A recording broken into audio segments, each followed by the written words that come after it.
दरम्यान आता एक प्रेस कॉन्फरन्स घेत आहेत प्रीती शर्मा मेनन. भाजपच्या नेत्यांवर काही आरोप त्यांनी केलेले आहेत, आपण बघूया.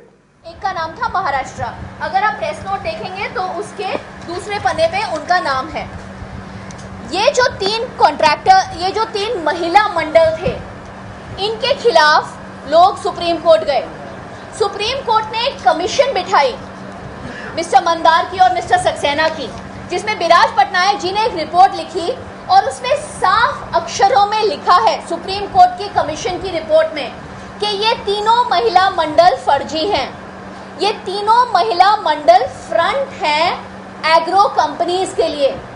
ये जो चार्ट मैं आपको दे रही हूँ, ये सुप्रीम कोर्ट कमीशन का रिपोर्ट का चार्ट है. ये मैंने नहीं बनाया है, ये सुप्रीम कोर्ट का चार्ट है. ये डॉक्यूमेंट्स आपको मैं लिंक भी दे रही हूँ जहाँ पे ओरिजिनल डॉक्यूमेंट्स अवेलेबल हैं.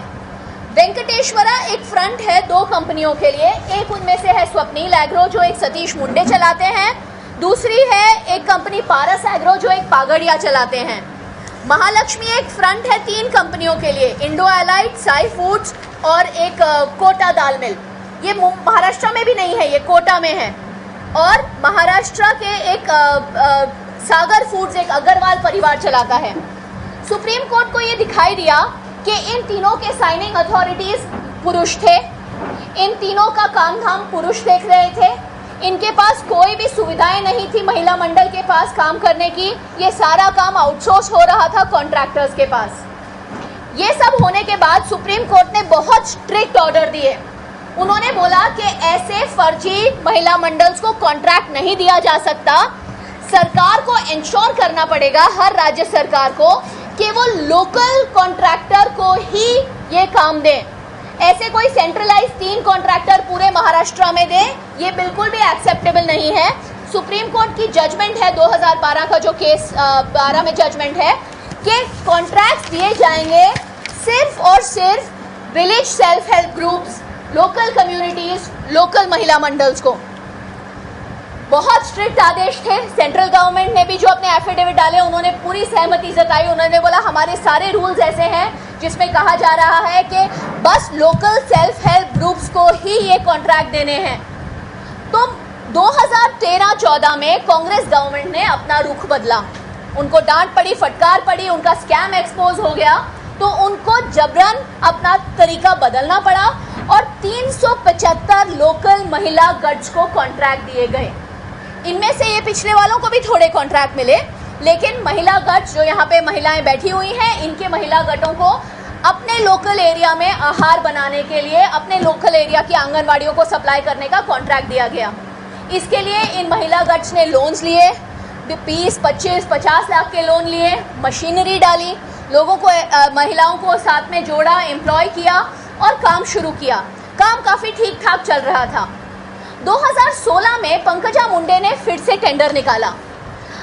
सुप्रीम कोर्ट के आदेश थे कि टेंडर में ऐसे कोई भी क्लॉजेस नहीं होने चाहिए जिससे महिला बचत गट एक्सक्लूड हो जाएं. ऐसे कोई भी क्लॉजेस नहीं होने चाहिए जो डेलिबरेटली बस कुछ लोगों को फेवर करें. लेकिन पंकजा मुंडे ने जो टेंडर निकाला, उस टेंडर में उन्होंने जो टर्नओवर और जो टेक्नोलॉजी के डिमांड रखे, वो महिला बचत गटों की कैपेबिलिटी से बिल्कुल बाहर थे. वो बस प्राइवेट कंपनियां, बड़े बड़े कॉरपोरेशंस ही कर सकती थी. तो इसीलिए लोगों ने विरोध किया, लेकिन पंकजा मुंडे ने किसी की एक नहीं सुनी. उन्होंने ये टेंडर निकाला. उसमें 1 मिनट इथे या, वो पेपर्स उछला ना मैडम पेपर्स उछला ना.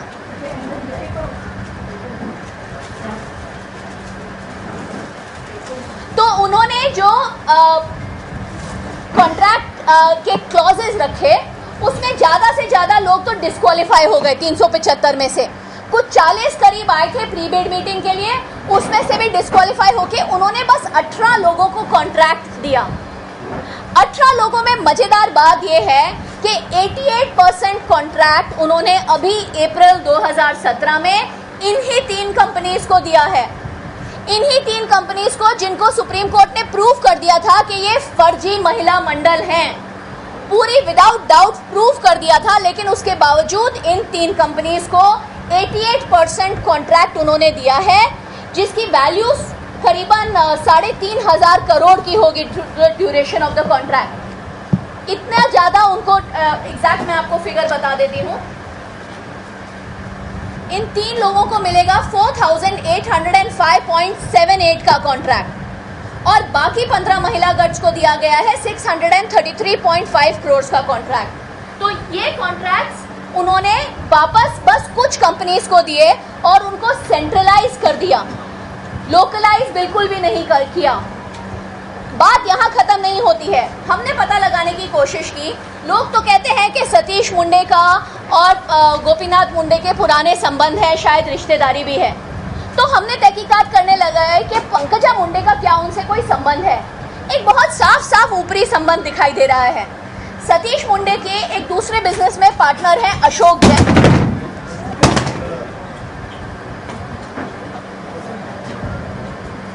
अशोक जैन आप सब लोग जानते हैं एनवी ग्रुप के बहुत बड़े बिजनेसमैन हैं। एनवी ग्रुप जो है ये अल्कोहल, ये लिकर, इन सब बिजनेसेस में बहुत बड़ा है महाराष्ट्र में। सतीश मुंडे पार्टनर हैं अशोक जैन और अशोक जैन किसके पार्टनर हैं? पंकजा मुंडे के, प्रज्ञा मुंडे के, चारुदत्त पालवे के। चारुदत्त पालवे की फेमस कंपनी है रैडिको एनवी डिस्टिलरीज। अगर आपको याद होगा कुछ समय पहले तक पंकजा मुंडे जी जो रेंज रोवर में घूम रही थी, जिसमें दिल्ली का रजिस्ट्रेशन था और उन्होंने उसको मुंबई में ट्रांसफर करवा के महाराष्ट्र के टैक्सेस नहीं पे किए थे, वो रैडिको एनवी डिस्टिलरीज पे ही रजिस्टर्ड थी। रैडिको उनकी कंपनी है। एक एनवी ग्रुप की दूसरी कंपनी है, उसमें भी चारुदत्त पालवे और अशोक जैन है। तो अशोक जैन जो लिकर बैरन है महाराष्ट्र के, उनके खास संबंध है चारुदत्त पालवे और पंकजा मुंडे और प्रज्ञा मुंडे के साथ, और उनके खास संबंध सतीश मुंडे के साथ भी हैं। लेकिन फिर हमने सोचा कि अगले 15 महिला मंडल हैं, इन 15 महिला मंडलों को कैसे मिला। इनके टेंडर्स हमने देखे तो इनके टेंडर्स में हर चीज़ गलत है। अगर आप हमारा ये सेकेंड लास्ट पेज पे जाते हैं, थर्ड लास्ट पेज पे जाते हैं, हमने बहुत सारे पॉइंट्स बताए हैं इन महिला मंडल्स के बारे में। इनकी सारी महिला मंडल्स की रजिस्ट्रेशंस ठीक नहीं है। सिद्धकला तो एक ऐसा है जिसकी अग्रीमेंट्स भी अनसाइंड है। इनके लाइसेंसेस ठीक नहीं है। एक महिला मंडल का लाइसेंस तो बस पैकिंग का है, उनके पास मैन्युफैक्चरिंग का लाइसेंस नहीं है। बाकी लोगों के पास मैन्युफैक्चरिंग के लाइसेंस है तो उनके पास 800 किलो, 200 किलो, 1 टन, ज़्यादा से ज़्यादा 200 टन दिन का लाइसेंस है। 200 टन से ज़्यादा का दे नहीं सकते। और उन्हें कॉन्ट्रैक्ट मिले हैं 7 टन दिन का, 8 टन दिन का, 9 टन दिन का। तो उनको इतने बड़े बड़े कॉन्ट्रैक्ट मिले हैं जबकि उनकी कैपेसिटी ऐसी नहीं है। फिर हमने देखा कि इनके एफिडेविट्स जो हैं, इनमें से एक का वो खुद कह रहा है एफिडेविट में कि हम सस्पेंडेड हैं, लेकिन उनको कॉन्ट्रैक्ट दिया गया है यहाँ पे अमरुद को। ये बचत गट सारे फेक हैं। इनके सारे ऑथराइज सिग्नेटरीज पुरुष हैं। बचत गट के मेंबर्स सेम हैं। 2 बचत गट हैं इधर, नीलाक्षी और सिद्धकला, उनमें महिलाओं के नाम सेम हैं। जो इन सबके ऑथराइज सिग्नेटरीज हैं वो सब महिला बचत गट में से पैसे विड्रॉ करते हैं। तो मैं ऑथराइज सिग्नेटरी हूँ आशा का, लेकिन मैं विड्रॉ करता हूँ पैसे सावलेश्वरी से, मैं विड्रॉ करता हूँ पैसे भक्ति से, मैं पैसे विड्रॉ करता हूँ गौरी से। ये सेम नाम है, एक शिवाजी गुगे, एक चौहान, ये सेम नाम हर बचत गट से पैसे विड्रॉ करते हैं, लेना देना है इनका। हमने थोड़ी और तहकीकात की। एक मोरेश्वर बचत गट है। मोरेश्वर बचत गट के फाइनेंशियल ताल्लुकात एक दूसरे बचत गट से हैं जिससे उन्होंने पैसा लिया है, वो है रेणुका माता। मोरेश्वर बचत गट है जालना का, रेणुका माता है औरंगाबाद का। मोरेश्वर बचत गट के कर्ता धर्ता 2 इंसान हैं, एक है मिस्टर मस्के और एक है मिस्टर वजरपुर। आपने शायद इन दोनों के नाम सुने ही होंगे। दोनों राव साहब दानवे के बहुत करीबी हैं। मेरे पास यहाँ पे कुछ डॉक्यूमेंट्स हैं, मैंने आपको ये ईमेल पे भी भेजे हैं, मैं दिखा सकती हूँ। ये उनकी एक दूसरी कंपनी है मोरेश्वर सप्लायर्स। मोरेश्वर सप्लायर्स में शालिकराव मस्के और उनकी पत्नी 25% पार्टनर हैं और राव साहब दानवे के बेटे 25% पार्टनर हैं। उनके सन इन लॉ और उनके पुतनिया, उनके भतीजे, वो भी इसमें पार्टनर हैं।